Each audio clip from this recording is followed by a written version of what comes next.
Our first session for today for our school age track is Mastering ETR Compliance, Best Practices for Writing Effective Evaluation Team Reports.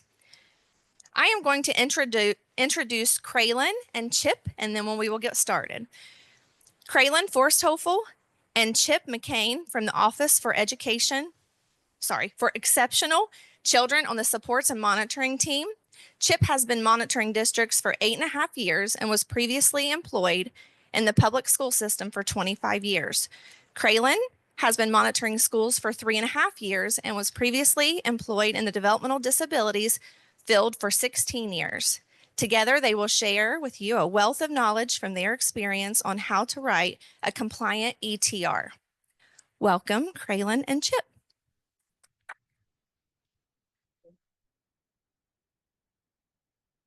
Good morning, everyone. My name is Chralin Forsthoefel. I currently work in the Office for Exceptional Children at the Ohio Department of Developmental Disability, or Ohio Department of Education and Workforce. And this is my colleague, Mr. Chip McCain. We would love to get started today by just kind of figuring out who is all in our audience so that we can make sure that when we answer our questions, that we can tailor them specifically, some of the slides that maybe meet more of what you're looking for from us. So if you don't mind, if we can just go ahead and get started over here, maybe just maybe list your name and if a county board that you might be from and what your current role is, that would be wonderful. Oh, boy. I'm Melinda Kingery, and I'm the superintendent at the Gallia County Board of DD. Laura Johnson, I'm the school director at Gallia DD. Erin Simmons, board president at Seneca County, and I'm also a parent mentor. Sorry, I guess I'll do the run-in for you guys. Tammy Guthrie, director of the school at Sauter County DD.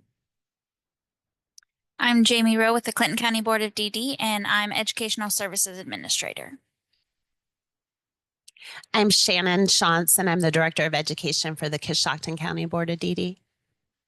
I'm Brenda Kaufman, and I am the Early Childhood Director at the Knox County Board of Development.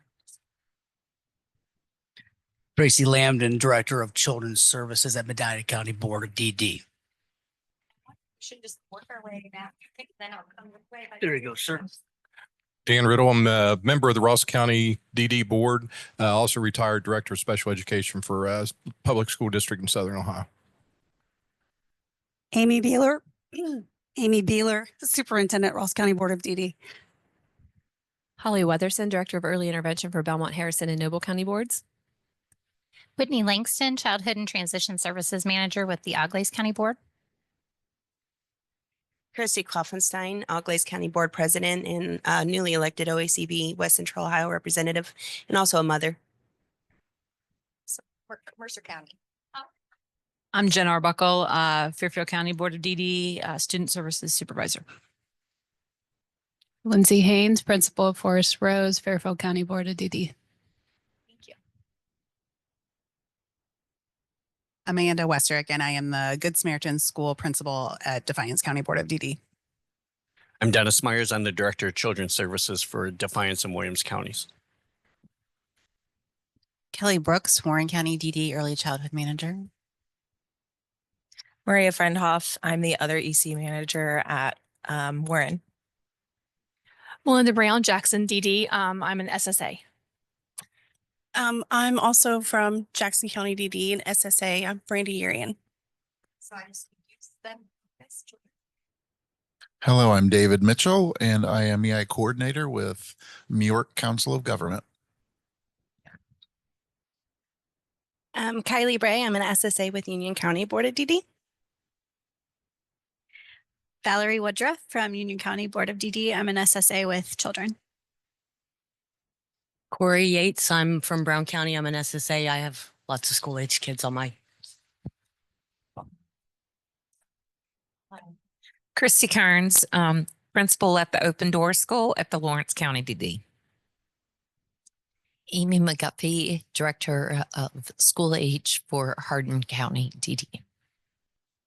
Kathy Greenwald Cherry, Director of Early Intervention, Miami and Preble counties. Heather Noble, Lorraine County DD Early Intervention Supervisor. Liz Miller, Director of Children's Services for Lake County. Norma Sexton, Mahoning County Early Intervention Supervisor. Tracy Foose. I'm the supervisor of preschool and school age services for the School of Hope at Sandusky County Board of DD. I'm Ruth Watson. I'm Director of Early Intervention and Youth Services in Sandusky County Board of DD. Hi, I'm Doug Mitchell. I'm with the Athens County Board of DD and I'm Transition Coordinator. Stevie Putnam Young, Child SSA at the Athens County Board of DD. Nicole Drake, Child SSA at the Athens County Board of DD. Caleb Coolman, I'm Director of Education with Seneca County Board of DD. Ben Goldberg, Dean of Students over at Tufts Board of DD and BCBA Starlight School. Amy Klein, SSA with Scioto County Board of DD.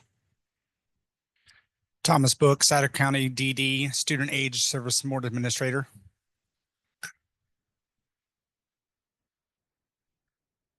Katie Klug, I am an Assistant SSA Director for Wood County.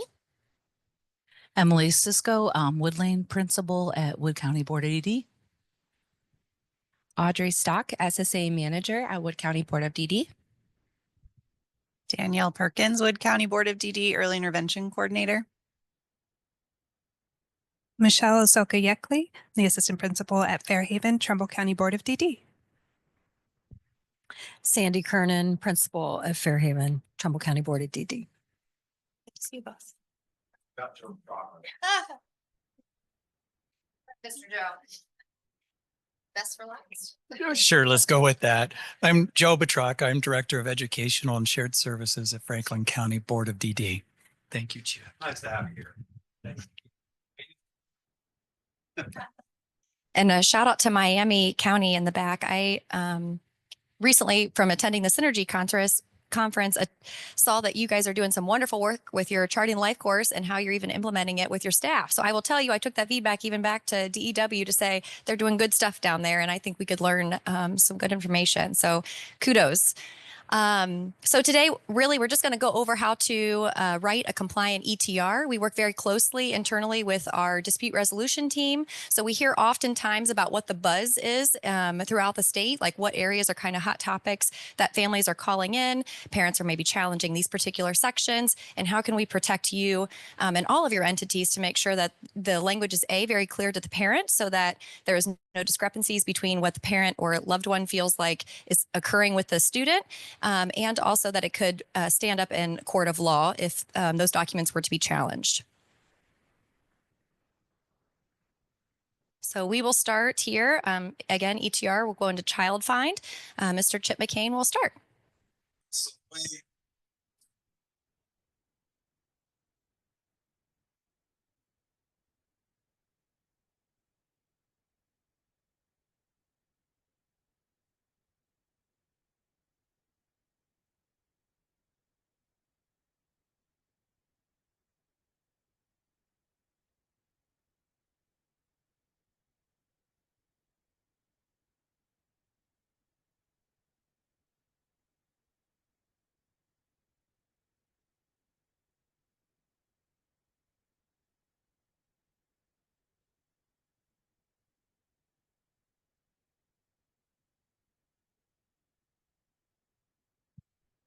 Things that have to be done because you're providing interventions to these students before they're being tested or evaluate.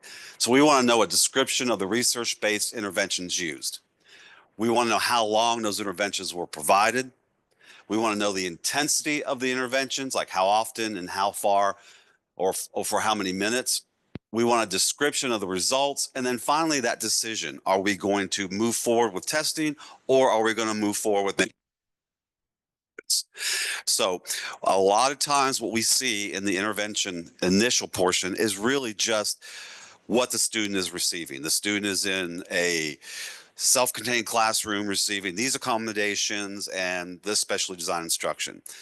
That's not interventions. That is what the student is providing or being provided. We want to see those 5 things. So keep that in mind. For an initial, you really have to go into what you are doing intervention wise. That's why the PRO 4, the The referral form, the referral for interventions or intervention form is what we normally see. And you just transfer that stuff over. Now for a reevaluation, if you're not providing any new interventions, simply just state that the ETR team decided no new interventions were provided. The supports and services that are being provided are allowing the student to make adequate progress in the educational setting. A lot of folks again think for reevaluation, we got to say he's in a self-contained classroom receiving read aloud, extended time, frequent breaks. He has a small group setting, no more than 10 kids. Again, that's what he's receiving. That's what the IEP says. We want to know, did he need more interventions or did she need more interventions? Our example really flows around the students that are identified as SLD.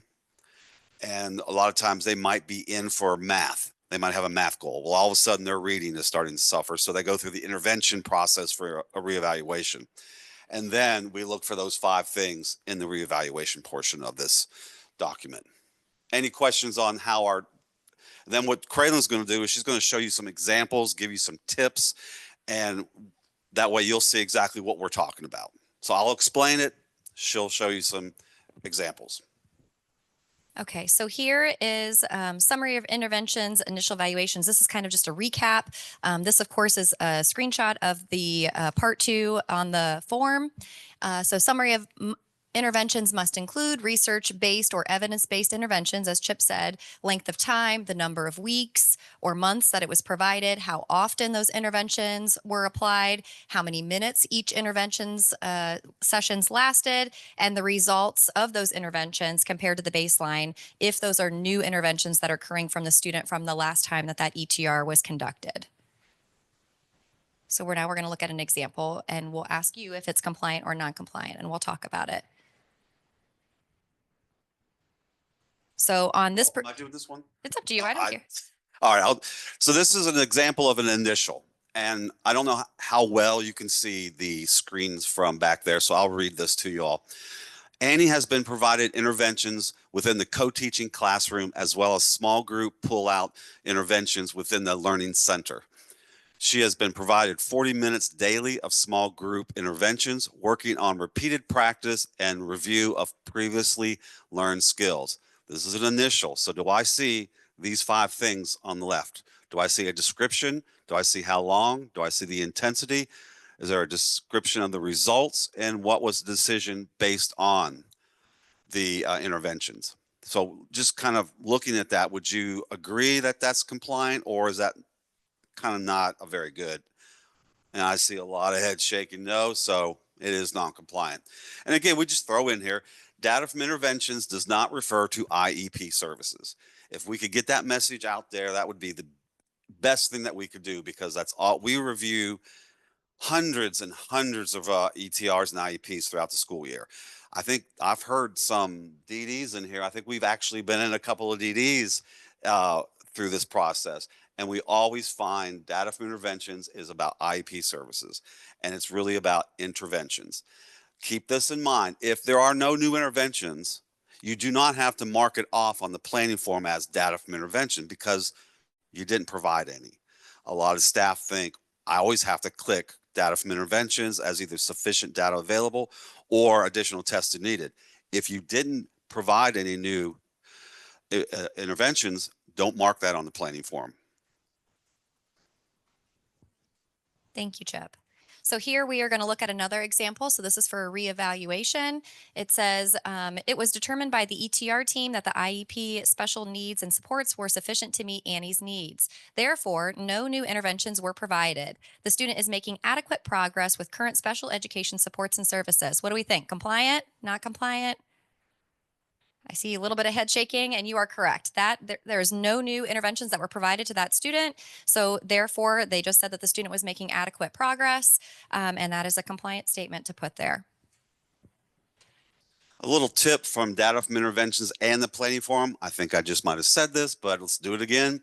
If during the life of the student's ETR and IEP, there were no new interventions provided to the student other than the IEP services, the data from intervention assessment on the planning form does not need to be identified. Simply write not applicable in the data for review column. Any questions on data from interventions before we move on to DS2?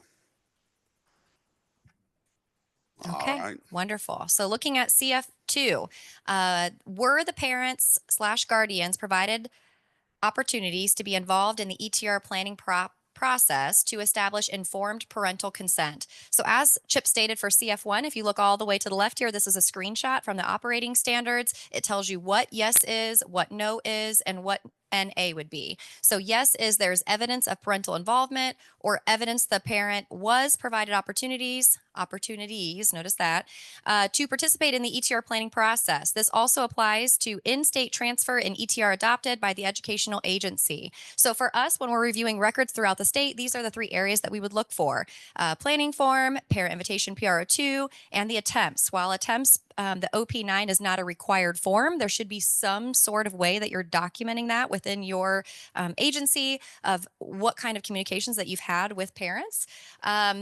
We also notice down here, we say review the number and the types of attempts. So again, we work really closely with dispute resolution. What we find oftentimes is a district might say, well, I've reached out to mom 3 times. Well, how did you reach out to mom? Maybe you reached out to mom via phone. Well, I called her 3 times, but it was going to voicemail and I left a voicemail all the time. That probably wouldn't stand up in a court of law. So while the operating standards doesn't necessarily state how you would want to what kind of attempts, our suggestion or recommendation to you would be think about a varied of attempts, which means maybe you're going to a house, maybe you're making a phone call, maybe you're sending an email. And then additionally, think about the times of the day. If I'm calling mom every day at 8 a.m. and mom works a first shift job, then maybe she's not going to get those phone calls. So be creative in the way I'm calling her maybe at 8 a.m. Maybe I'm going to call her at 5 o'clock in the afternoon. Maybe it's at noon, so you want to be able to protect yourself and that you've showed different ways and different times of that communication. Okay.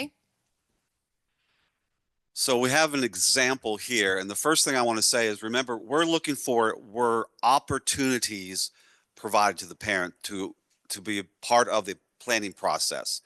We're not saying you have to have a signature. We need evidence of opportunities. We want the signature. Yes, that's our main goal. But sometimes you have parents who just cannot make it.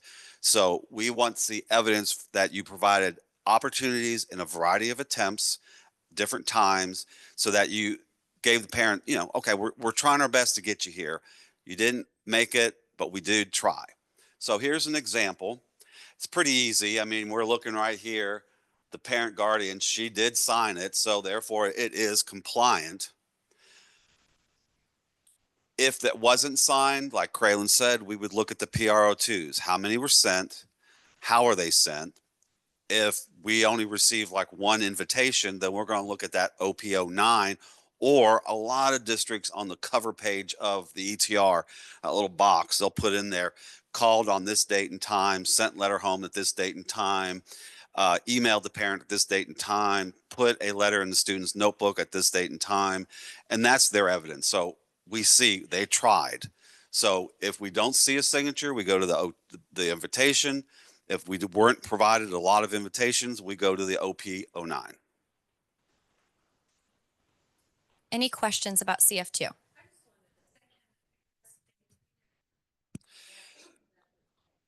Yes, they can be different because if you're doing electronic signatures, we all know that date timestamp is going to be totally different. B, a lot of times school psychs or intervention specialists or whomever's in charge of contacting the parent will do a phone conversation. In the PRO1, they'll say on September 4th, I called the parent. We discussed the planning process. They were in agreement for us to do these tests. And then when the parent came to the ETR meeting, you get their signature and the date's going to switch. But we have that PRO1 with all that information, so we know that the parent was involved in the planning process. And I think one of the things we're trying to get across is it's not really a meeting. You don't have to have a face-to-face meeting. You just have to have a process. And however you do that, that's great. Document in a PRO1. That way, when the signatures are different, time-stamped, we understand what you've done. Good question. Thank you. Okay, so moving on to CF3. Again, this is a screenshot directly from the operating standards. Was written informed parental consent obtained prior to any evaluation? So notice any would be, as we sometimes get referred to as a record review, or whether that is a planning form that has, additional testing needed that you've done. So yes, states signed PRO5, parental consent for evaluation, or evidence that the educational agency made reasonable efforts to obtain consent for evaluation, similar concept to what we were just talking about. And the parent failed, and the child's parent failed to respond. Written signature is defined as a physical signature or digitally timestamped signature. So let's look at the example. So as Chralin said, this is something that we had a discussion with dispute and legal at our office, because the operating standards or the federal regs said you don't need consent to review a student's records, but you do need consent for any evaluation. So any means initial evaluation, whether there's testing or not. So we finally got that cleared up. We're just trying to get that message out to everybody that you have to have consent for any evaluation. Chralin also mentioned that in our yes box, if the parent failed to attend or failed to get responses from the parent, we're going to discuss that in a few minutes. But easily on this one, you look at the PRO5, you got the mother, she signed it, she dated it. If it was an electronic signature, you would see that electronic signature pad there. Sometimes you have a stylist and the parent signs with a stylist. That's fine. We have to have a signature. You cannot just say agreed via phone, agreed via Zoom conference. It has to be a signature. Either it has to be written some way, shape, or form for it to be compliant. All right. And then let's, so we kind of talked about this a little bit. I think I said this on the previous slide, but remember, informed written consent must be obtained before any evaluation. So any, again, regardless if there's additional testing that was identified on a planning form or whether that was all sufficient data being marked on that planning form, as we sometimes get referred to as a record review. So CF3 continued. So examples of non-compliance. So of course, if that PRO5 was left blank, there was no signatures. If there was no form at all in there, that would be non-compliant. A written statement that the parent agreed via phone or Teams, virtual meeting. Sometimes we'll see that written right on the signature line on the consent form. A lot of these things we started to kind of see post-COVID, right? When people were trying to be very creative. So we're just trying to figure out best practices here. And then consent obtained, but no testing was completed prior to the date. So if mom signs on, let's see, mom signed here on 9/6. However, I have testing that was marked on that planning form and they did it on 9/1. That would not be compliant because mom didn't give the consent for that assessment to be completed on the planning form until 9/6. So just again, wanting to make sure that your dates are all aligning appropriately. And continuing, Chip. Okay. So this is an example of the OP9 attempts to obtain parental participation. And we're doing this one because section 300.300D5 of the regulation state provides that in order to meet the reasonable efforts requirement, the public agency must document its attempts to obtain parental consent for a reevaluation using the procedures in 34 CFR 300.322D. These procedures include detailed records of telephone calls made or attempts as a result of those calls, copies of correspondence sent to the parent and any responses received, detailed records of visits made to the parent's home or place of employment, and the results of those visits. So as you can see, they sent home notices on 8/25, they resent it on 8/30, they got no response. And we called on 8/26, 8/29, and 9/1, no answer, no answer, mailbox full, no answer. These probably sound familiar to you guys. I'm sure you get these all the time. Sent social worker, nobody was home. Sent note home with student, did not bring back. We are spending a lot of time on consent because, as Chralin discussed, this is a big thing for dispute. A lot of parents are complaining that I didn't give consent. There's no evidence that I said yes to this. And if you don't have evidence, then you will always not win that dispute or that facilitation, mediation, or whatever, you have no leg to stand on. This dispute has said you have to have that signature if you're going to. So this is a good detailed way of doing it. Thank you, Chip. So here, continuing here, tips for the PRO 5. So I'm not going to read that to you again, but this particular OAC addresses parental consent in writing as required. So for reevaluations, if the school district can demonstrate that it made reasonable efforts to obtain such consent and the child's parent has failed to respond, the team can move ahead and do the assessment stated on the planning form. So we always say, while yes, this is something that you can do as a district, because of course, if you've made reasonable attempts, you do need to progress appropriately. But we would suggest that you reach out to your legal team to make sure that they're aware and to also make sure that they agree that you've done reasonable attempts, what that means. Additionally, if the LEA was able to provide verbal consent, then the district must obtain the parent's signature on the PRO 5, as we kind of talked about earlier with Chip, and then reminder, parent consent must be obtained when dismissing student from services or changing disability categories or changing placement. That's kind of an FYI of things that we have recognized in the field that not everybody was doing. And so we just want to make sure that you're aware that in those particular situations, you would also want to make sure that you're getting parental consent. So I want to kind of highlight this one more time, because when we say this, we get like these confused looks. Well, you just said, Chip, that we can't move forward with new testing if we didn't get consent. But now Chralin just said we can. So we're not battling back and forth. According to OAC 33015105C4, if the school district can demonstrate, okay, I don't know what's going on here. All right. Reasonable efforts to obtain such consent and the child's parent has failed to respond. You called, no answer. You sent home a letter, no answer. You went to the house, no answer. They never said anything to you. You are allowed to move forward with that evaluation even when there's new testing. So I have my planning form. It's got additional testing on there. I've called, I've sent letters home, I've emailed, I went to their home. I never heard them say hello. I never got any response from them. Then you can take that planning form and you can do what's on that planning form because you showed reasonable efforts to obtain such consent. But like Chralin and I say, you might want to talk to your legal and say, it's in the operating standards, it's in federal law. Is it okay if we do this? Because it could fall back on you. And we don't want to say, go ahead and do it and have your legal team say, no, we're not doing that. So it's kind of a district DD. Yeah, it might decision. be a good idea to even look at a policy of as a district, what are we going to do? What's our criteria as a district that we want to make sure that we're following before we go ahead and take that next step, especially if you're a district that you find yourself in that particular situation frequently. And again, notice this in yellow is for reevaluations. It's not for initials, it's for reevaluations. But again, not a bad idea to get legal involved. Any questions about consent?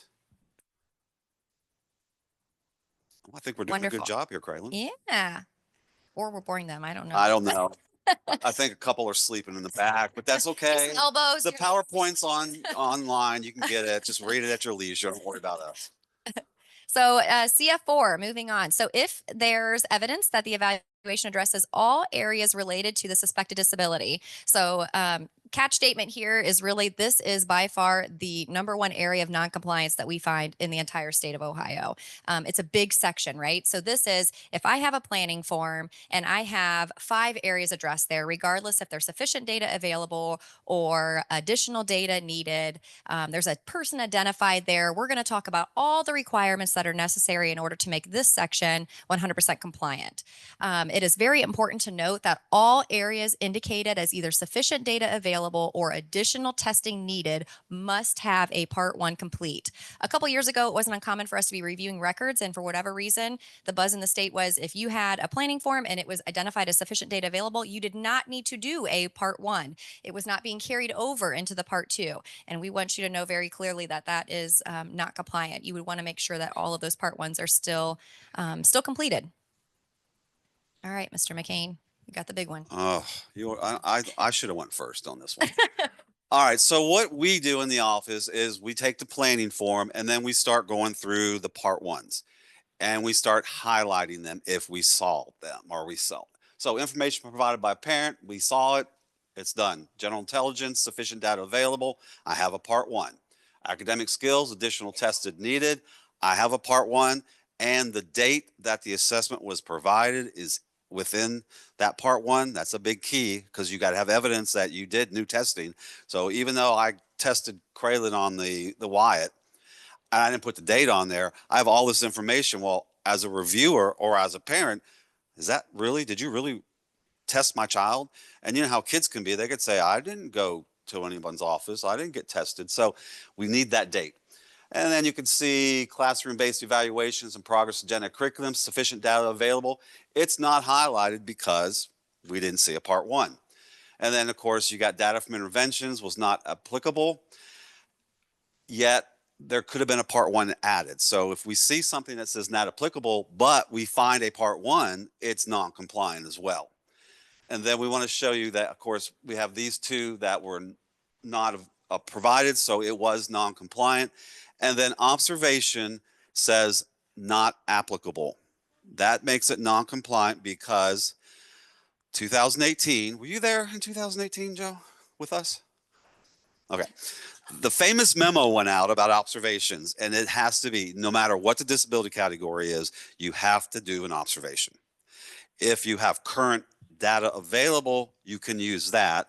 And then people say, well, what's current? Current means within 1 year or that school year. It's got to be current evaluation, current observational data that reflects in the student's needs. A lot of teachers have observational data as a record keeper for their students. Simply go up to them and say, do you have any observational data on Chralin? Yeah, I can write something up.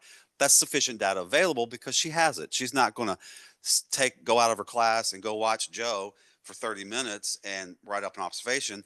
This came from her head. It's sufficient data available. So that's the biggie. If we see not applicable, you're going to kind of be in some hot water there because we have to have an observation. We got some tips that Chralin's going to talk about now. See how he did that to me? I did. I only want to do half of that slide. See, I'm going to get back on the easy slides now. So one other thing I wanted to point out here. So this is a screenshot of a planning form. Most of you probably know that in this room. This is the form that is held or filled out prior to the actual ETR of what testing are we going to do? What do we feel like the student would benefit from before we make this determination for the ETR? One other thing to highlight is you notice right here in this box, it says person responsible for assessment and report. Whose ever name is on that line, it's not a person's name, but a title, that is who the report should be filled out by. So if it says intervention specialist, I then should see the part 1 filled out by the intervention specialist. If it says school psych, I should then see that part 1 filled out by the school psych. Additionally, notice over here to the right, it says additional part 1 tips. So multiple persons responsible for additional testing or data needed. Each person must complete their own part 1 for it to be compliant. Because reality is I might do my assessment on a different date than what Chip does. That doesn't mean that we're going to have the same date of assessment. It doesn't mean that I'm going to have the same needs that I found throughout my assessment. And it doesn't mean that I'm going to find the same implications for instruction either. So we would want to see 2 separate part 1s completed for that student. However, if the planning form indicates sufficient data available for those 2 people, Chip and I both doing it, there could be a combination for both persons responsible. However, 2 things need to occur. So 2 things are both sign the combined part 1, and 2, the needs and implications from both providers needed to be listed in each section. So it would then say Chralin, blah, blah, blah, blah, blah. Chip McCain, blah, blah, blah, blah, blah. So you might hear buzz in it where it says, oh, just don't do it. That's probably because we have a hard time, right, internally chasing down some signatures. So it might just be a district policy that you don't want that to happen. It's totally up to you. It's a district decision of what you want to do with that. It is possible though, but both would need to sign.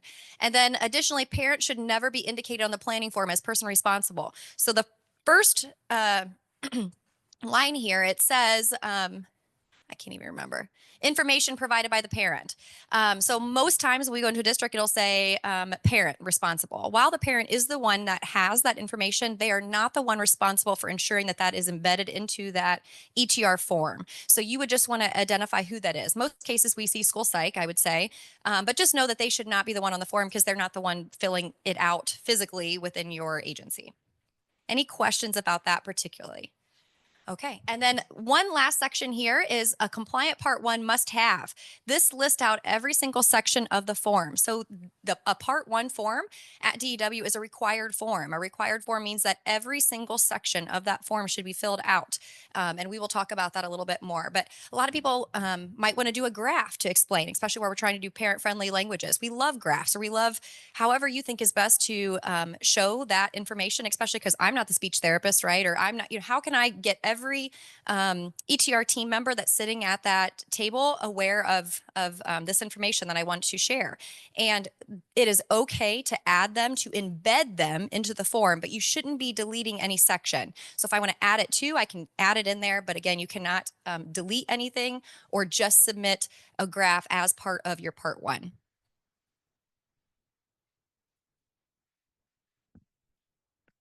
Go back one more.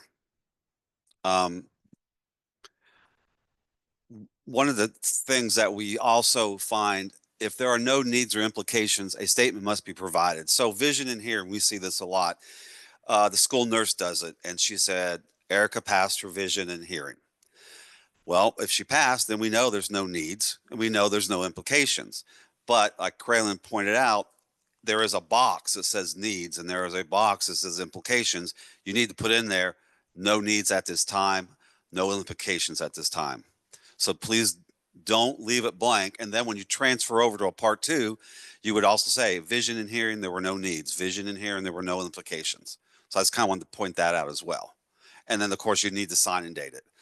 And another reason dispute has brought this to our attention, why Chralin mentioned, if it says intervention specialist, we'll do school nurse. So the parent gave permission for the school nurse to do the vision and hearing. Well, if we get a part 1 and it has intervention specialist or guidance counselor who provided that vision and hearing, then it is non-compliant because the parent didn't say this teacher could do it. They gave permission for this specific person or specific title of the person to do it.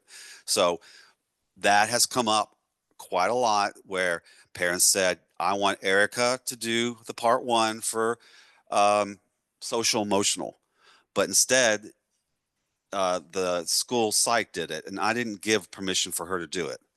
I know a lot of times when I was in the district, there are some teachers that the parents didn't want them having communication with their child or testing their child.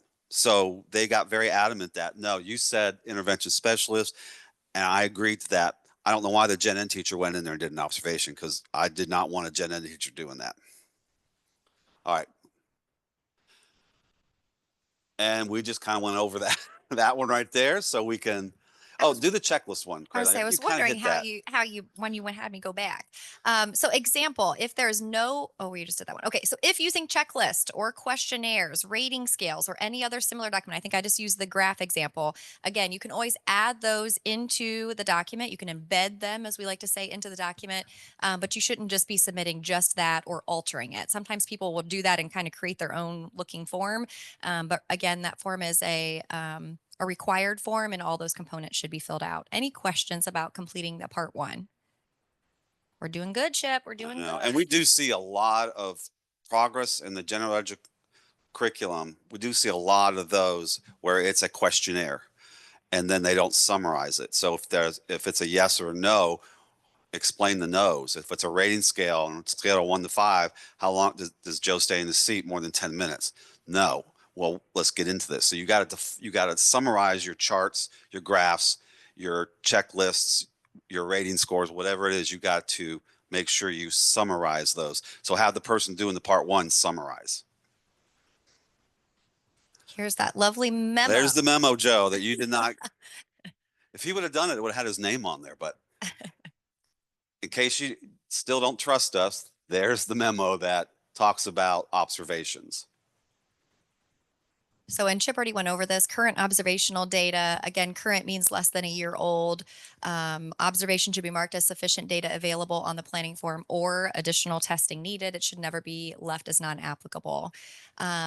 If doing additional testing needed for an observation, you must include the date and location of the observation. Again, that's just for us to be able to know, is it new or was it a prior observation? We wouldn't know that if there's no date and time that was conducted, or a date and location. So, and at the bottom here, it says it is also recommended to add a start and end time. So if this is an additional testing needed, a start and end time is always nice because again, it provides more information for your IEP team that's sitting at the table to say, okay, when was this conducted? Because again, an observation should be conducted in the child's learning environment. It should not be done during testing, and it should be in their areas of need. So this again just helps tell a good story of kind of what occurred during that observation and to make sure that you can put some good actionable IEP goals in for the student. Well, we have a lot on summary of observations, don't we, Chralin? Again, required for initial and reevaluations for all disabilities, must be documented in Part 1. Children who are out of school for medical or disciplinary reasons should be observed in an environment appropriate for the child of that age and familiar to that child. So just because he's home on suspension and his ETR is due, you cannot say observation not NA because he's been suspended or he's at home on home instruction. You still got to make sure you get it. And a lot of times we see the school psych says, well, during the general intelligence assessment, Chralin sat still, she paid attention, she answered the questions to her best ability. That's not an observation. That's the observation that she's stating to maybe back her findings, because sometimes if a child is not paying attention or is off that day and you're trying to give them scores, you might say, due to the child's behavior or the lack of attention I got from the student, these scores might not relate to the actual needs or implications of the child. But we do want one that's in the setting where the behavior or skill is most likely to occur or present itself and must be relevant to the suspected disability. Thank you, Chip. I hope we're done with observations. So one more thing, I think that we've kind of went over this a little bit, at least half of it, is again, here is a snapshot of a completed Part 1. At the top is a snapshot of a small section of the planning form. So just to reiterate, on the planning form, whoever is identified should be the person that has completed the form. So you will notice on this one, it's two different people. Planning form indicated that an intervention specialist was going to complete the form. And on this particular form, it has a general education teacher that completed the form. So that would not be compliant. Additionally, as we talk about making sure forms within your district are compliant, you might have an internal monitoring team, which we recommend. And if you have that, this is going to save your internal monitoring team time, because notice here, so on the planning form, it states classroom-based evaluations and progress in the general curriculum. However, on the planning form, it says assessment area reading and writing. So if I had classroom-based evaluations and progress in the general curriculum, and then in parentheses next to that, reading and writing, that's great, grand, that's fine.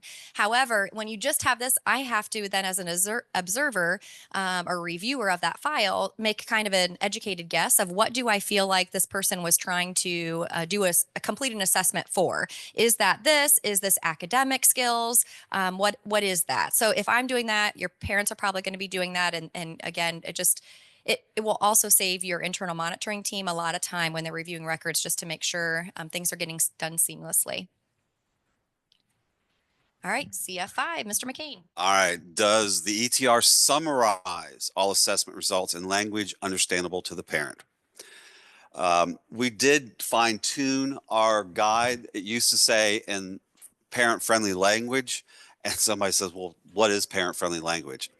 I don't know. I don't know how my parents talked back then. So we said understandable to the parent. So all Part 1 sections in ETR are summarized in language understandable to the parent. You know your audience, you know their skill set, what they understand. So again, if you just put IQ of this, standard score of this, stay 9 of this, I don't even understand that because I've been out of the school system so long. But if it's in language understandable to parent, IQ score is this, which means, and then you explain it. That's what we're looking for. and all part ones must be summarized in part two. I think what's the thing we normally see? All additional testing is in there, or everything the school psych did is in part two, and all the other ones didn't make it over. I would agree with that, Chip. So here, this is a screenshot from a completed part two form. So just drawing your attention to a couple things. Here we're going to talk about, is this compliant? Is this not compliant? So I know it's hard to see, so I'm going to kind of talk you through this. General intelligence, something to think about here is we recognize as a state agency, and probably all of you would agree, it's really hard to summarize a general intelligence. The language can be a little bogged down. So for the most part, as long as you do a good job of kind of transferring that over, it's really going to be the best that it's going to be with pulling it over. This communication section, this commutative status, is wonderful. It's a very, very well laid out commutative status. It gives you exact sounds that the student is struggling from. It tells you that like cluster reduction. I mean, you could definitely write an actionable IEP goal based on this section, which is wonderful. However, if you go down here and look at the academic skills, there's really no summary after that. It's just telling me what the student score was and what range. It doesn't tell me, like, as a parent, if I were to look at it, I wouldn't say, okay, what is average range? Okay, but what does that really mean? Like spelling, like a complex word, like what am I, so just think about that. So this particular one would be non-compliant because of that bottom section just really not being summarized very well.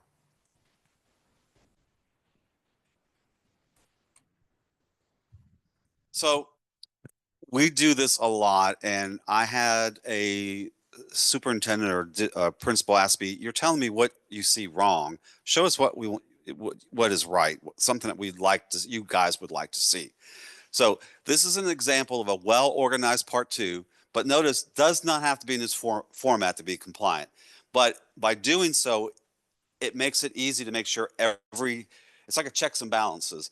We got headers. So here's general intelligence, academic skills, classroom-based, vision, hearing, fine and gross, motor, and vocational. So by putting these headers in, you're going to make sure that each one has been summarized.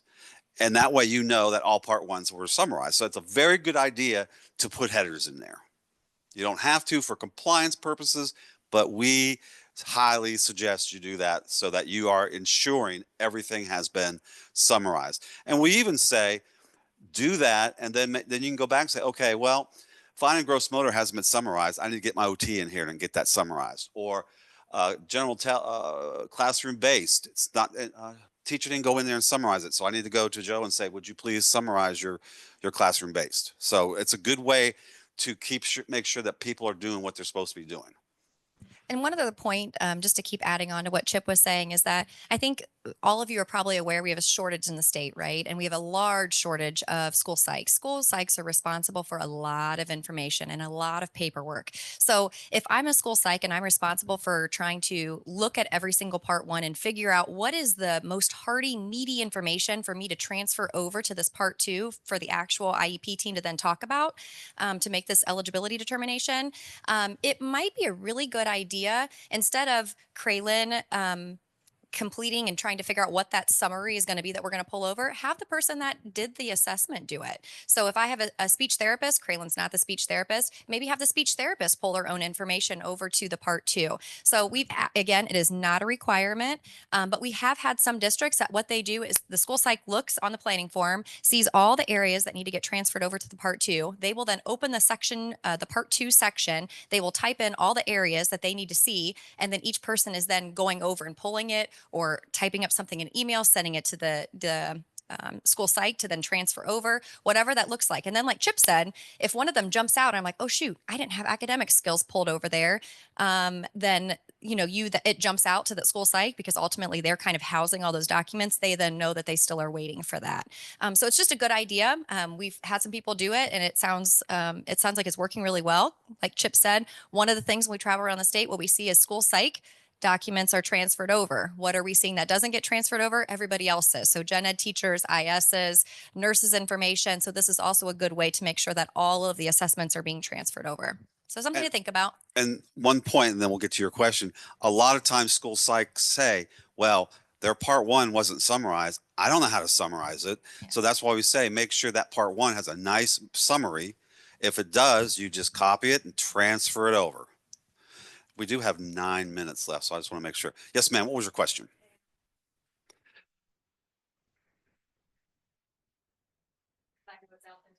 We have seen AI. AI but is my question. I will say we had an I had an opportunity recently to sit in a training for AI. I think AI is great. It's going to do some really wonderful things. It definitely helps you pull some good knowledge. My concern is that the information that I did when I kind of played around with it, it doesn't mean that it's always compliant. So when I specifically looked at like a transition goal, it didn't give me all of after graduation, this is what's going to happen. AI didn't know to do that. So it might be a good starting point. My concern for you as a district, if you opt that practice, is just making sure that your staff are aware of what the requirements are so that they also are being thoughtful. But it honestly, I was quite impressed with some of the things that it did pull. And I think when you kind of get in a habit of repeating kind of some of the same goals, that it will help you kind of brainstorm outside of the box. But I just don't think it should be your one and only. That's just a Chralin recommendation. Yeah, and we have played around with AI, and it takes more descriptive information from me to get AI to come up with something that even would fit in there. So it's just easier for me just to summarize on my own, because you got to put in that little box, you got to put in all the variables to get an outcome that you want. So I say, and this is a Chip-ism, I know my kid, I can write it. AI is a computer. They have not worked with this student. They do not know the nuances of education. They're just taking what a human being has typed in and giving you a description. It's great for other parts of the world, but I think for an IEP, an ETR, it's that personal thing. I know that student. I sat down with that student and tested them. I know. Wondered if you were addressing it because it's out there and I'm seeing it. It should be AI with editing. I agree. Yes. But the shortage, the overwhelming. Yes. So I just wondered. And to be honest, I don't know if we would know if it was AI generated or not when we're reviewing records. I think I would know because it gives you quite a bit of information. It's pretty, yeah. But maybe not everybody. However, I will also say that I think this is new, right? As everything starts when it's new, it's a work in progress. Those particular people that I heard present, I was quite impressed with what it could do, even though it wasn't compliant. The goal was not per the state of Ohio's guidance. However, I was able to provide them like what they were using, not Ohio Learning Standards Extended. No, what was it before? I'm having a brain fart. Oh, Common Core. Common Core, thank you. Had brain fart. It was using Common Core. So I had to tell them that Ohio is not using Common Core. So they are, again, I think it's a work in progress, but to bite on it and do it for everybody, I think you might find yourself having some sections that are not compliant because that system just doesn't know all the requirements. So, but great suggest or comment, and definitely something for us to continue to think about. Another question back there? I thought maybe a hand. No. Okay.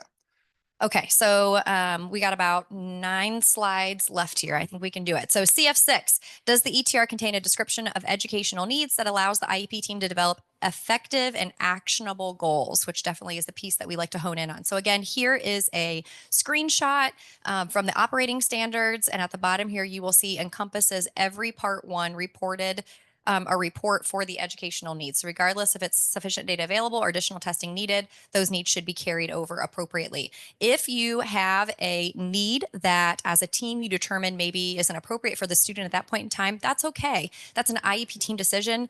Especially as a state, we cannot override what an IEP team has determined, but protect yourself. You want to show that you've reviewed that need as a team and then determine whatever that outcome is. So you've either placed it there, and then maybe when you go to write the IEP, you write that on the profile section of the IEP that team reviewed this, but however, we're focusing on blah, blah, blah first type of thing. So again, you just want to make sure that your paperwork is, telling a story, because if you don't address it at all, it makes it look like, oh, did we forget it? Like, did it maybe fall off the radar? So just writing it that you discussed it is appropriate. And that also falls into, you got to look at, is it new data? A lot of times we see ETRs that it's like a review of the record from the previous 3 years. From the previous 3 years, the kid was in elementary school and had all these needs. Now the kid's in high school and the ETR has such old needs in there, and you would say, based on the fact that the needs addressed in the ETR were back from 2015 or whatever, those needs no longer meet the student's requirements or something. That way we know you reviewed it. So we do see a lot of review of records. And I know we're getting out of show of time, but one thing I want to make sure you guys know, I did a career tech, and the kid was a senior. His disability category was emotional disturbed, ED. And I talked to the teacher, and the kid wanted to go into the military. And I watched the kid in the classroom. He was not ED. And they said, oh, well, that's when he was in middle school. I said, you know, he can't join the armed forces with a ED diagnosis. And they go, well, I guess we should have changed that. I said, so you need to look at this, because kids do grow up and they do change. So their disability might change. So here's an example of a description of educational needs. I'll let you know that it is non-compliant because academic skills, and he struggles with math calculation and basic reading. As a teacher, what part of math calculations? Is it adding, subtracting, multiplying? Is it fractions? Is it decimals? Is it converting Fahrenheit to Celsius, or metrics to whatever? So that's where teachers pull goals from.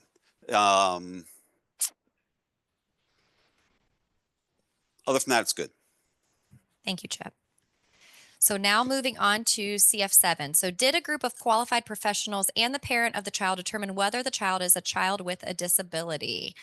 So you will notice on here, again, snapshot from the Ohio Revised Code. It's not Chip and Chralin making it up. There's a yes section and a no section. So the yes section breaks down in between initial evaluation, what is required, and then for a reevaluation, what is required. You will notice in the standards this year, new, we've added this language, general education teacher of the child.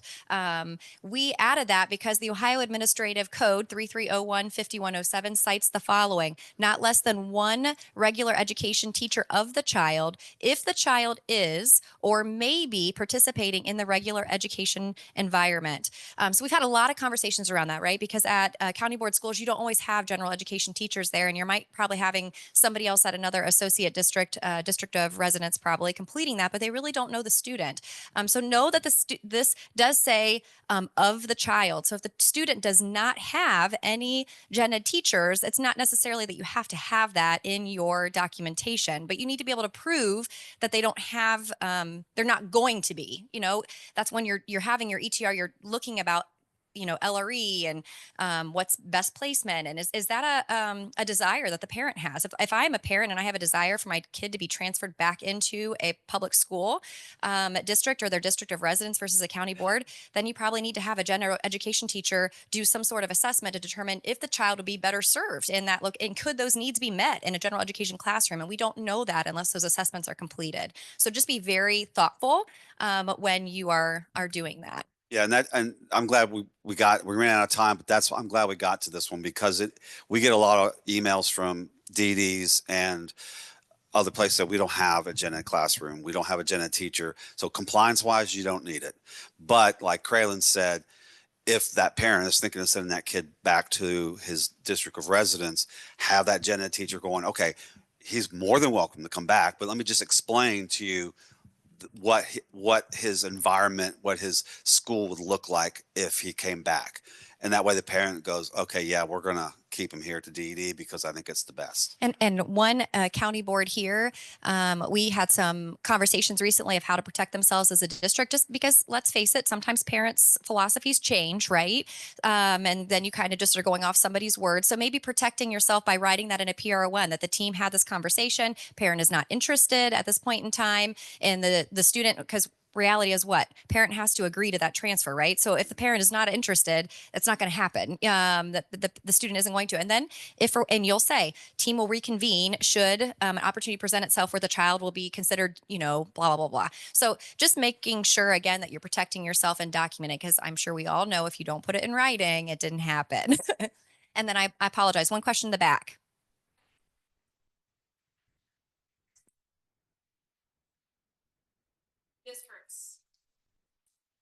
Our districts are the ones that give us the bigger pushback on that. Would you recommend an excusal because they they're being told by their lawyers or whoever's overseeing them that they don't want to have any excusals in there, or is just documenting that because they're in a setting that there's no gen ed teacher. So I will, I'm one comment Yeah. really quick. So one thing that I would think about, and I would maybe have this conversation. So there, because districts are trying to be creative, or county boards of DD are trying to be creative in making sure that that requirement is met. One record I recently reviewed had a gen ed teacher that completed the assessment. However, the gen ed teacher basically said, due to the student's disability, blah, blah, blah, blah, blah, due to the student's disability, blah, blah, blah, blah. And what do you think that looks like to me as a reviewer? It looks like, well, because the student has a disability, they're 100% going to be served then in a county board. That is definitely not the overview. Now, you and I both know that that's not what they meant by that. However, that language kind of comes across in that fashion. So it's really just, or the gen ed teacher then needs to come to a county board school and conduct that assessment, which is can be challenging depending on how far of a distance you are from your associate schools. So just some things to think about and consider when you get those in. It's not wrong to have it per se, but just being thoughtful if it is being completed, that it's being completed in the best way possible. And you cannot excuse anybody from an ETR team. That form says excusal from an IEP. So if a gen ed teacher is on that planning form, is on the invitation, they have to show up. You cannot excuse anybody. So like we're trying to say, you can put in the PR1, talk to mom about having a gen ed teacher present at their ETR meeting. Parents said not necessary. There's your documentation. But don't ever, and we do see this, I'm sad to say, where they cross out IEP and they write an ETR and say these 3 people are being excused from it. Yes, ma'am. So our districts send the school psych, who's kind of the leader of the ETR process for our students who are at our Board of DD school. So ultimately, if they do not include a gen ed teacher, ultimately that would be on them for monitoring purposes, or? Oh, district of residence is responsible for the ETR, that student. Yes. So if we reviewed one of your records and there wasn't a gen ed teacher there and you said there was supposed to be a gen ed teacher there, then the district of residence, we'd have to have a little conversation with them about that. But yeah, because district of residence is ultimately responsible for everything, FAPE, everything. Yeah. And we serve multiple districts, and a lot of times we're not even seeing a planning form until we're sitting in the meeting. Mm-hmm. So it makes it really hard to make sure we're compliant with what's on the planning form if we haven't seen it. And that's what we do. Like same thing for career centers. They have to correct the ETR, whereas you would have to correct the IEP. Okay. And maybe having like some sort of communication plan, yes. policy, district policy. It's going to be probably a rougher start to get everybody kind of online, but future long-term, I think it'll be very beneficial. And we have just one quick, I'm going to try to be speedy here. So this is CF8. Did the ETR team provide a justification for the eligibility determination decision? So we do look for phases such as affects the child's progress in the general education curriculum. We all know that you can't just have a diagnosis of a disability and that automatically means then that you're going to be receiving some sort of eligibility. So just being thoughtful about that. So we oftentimes see statement about the eligibility determination, but we do not see that second part. So the justification statement includes how the student affects the child's progress in the general education curriculum. So I just want to say, be thoughtful and make sure that you have both sections of that in that area. And then the other thing, on the planning form, if there's 2 or more suspected disabilities, you have to say why they didn't qualify for the other 2. So like if there's 3 disability categories, he qualifies for ED, but he doesn't qualify for autism or OHI minor, you have to say why.